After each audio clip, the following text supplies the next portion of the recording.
Welcome back. If you are new, I am Ambrosia Rose, and I am the Eclectic Herbalist, and I am back again after 9 months. So, believe it or not, I actually had this video and 2 other videos pre-recorded. I had the B-roll, and then I did sit down and do the intro and outro.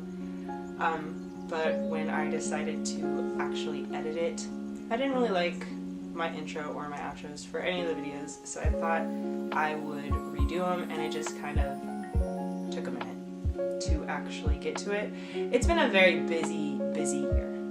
Author-wise, life-wise, it's been a year, so I haven't really gotten around to actually filming. As you may also notice, I'm not in the camper. I don't like filming inside the camper. There's not enough space. I have to throw the children outside of the camper so I can hear. And it was very, very hot in Las Vegas this summer. So, I digress. I will do a video about all of the updates over the last few months, but for this video I did want to talk about how to make an elderberry syrup. Now, this is not really a syrup. This is more of an Oxymel. To make a syrup, there is a different process, and this process that I'm doing is more of an Oxymel process. The reason I call it a syrup is because it is quite thick, but also you can control the consistency. It could be thick or it could be not so thick. So anyways, so I have decided within my herbalism videos that I will not be looking at, I don't write scripts, and I will not be looking at like what I usually use to look at, where I break away and get the information and tell it to you, because that's just not how I operate in the real world. I do look at my books and stuff, but I figure we're on a friendly level. If you do not, or if you're brand new to my page and don't know what I'm talking about, I do have a terminology and sort of beginner herbalism sort of playlist if you want to go check those out. But from now on moving forward, I'm just gonna kind of say what I make, say what it helps with, and move on from there.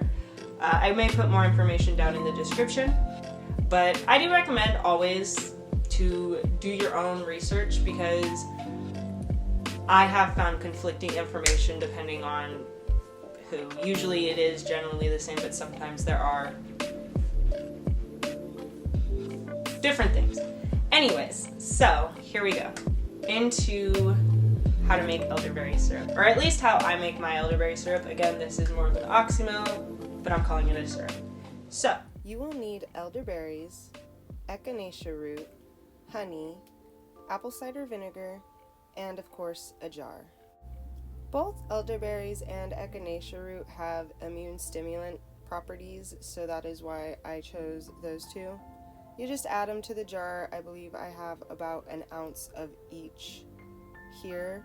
Like I said, this was recorded a while ago, so I'm pretty sure it's an ounce of each.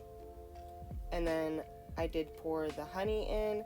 Now, I didn't use as much honey as I used in my last recipe of it. That is because I used this jar to do the infused lavender honey.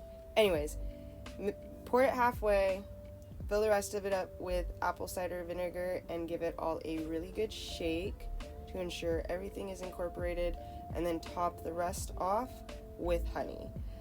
This is also up to you. I like mine to be a thicker consistency. If you do not want it to be so thick, obviously use less honey, but look at that drizzle.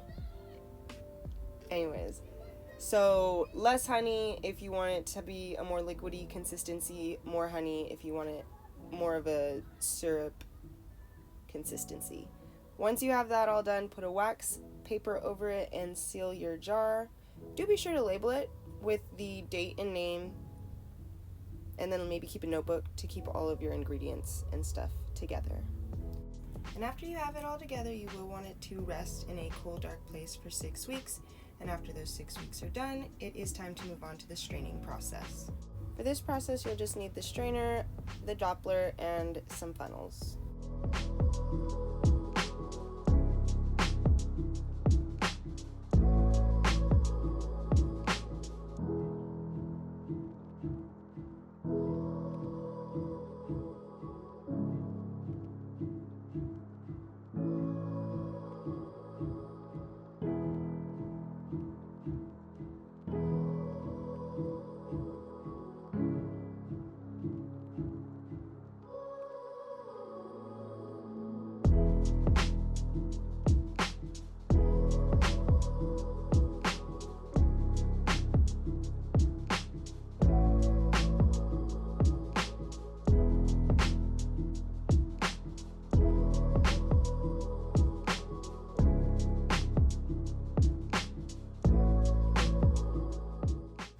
And there you have it. You have an elderberry echinacea root syrup.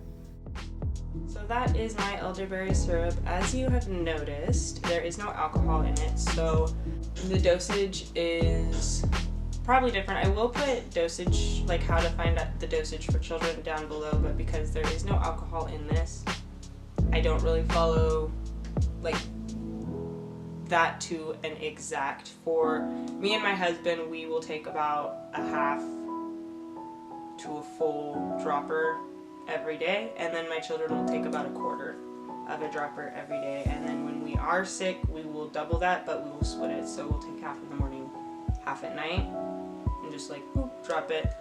Very simple, very easy. Like I said, the children do love it, and it is child safe. It's just honey, apple cider vinegar, and again, the actual measurements just kind of depend on you. So I like it more sweet and a little bit thicker than it being like really washy.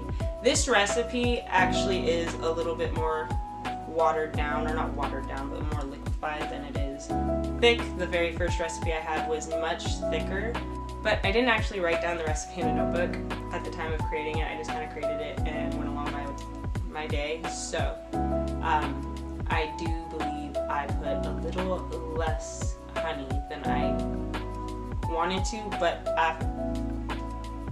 I used the other half of that honey jar to make lavender infused honey, which will be another video.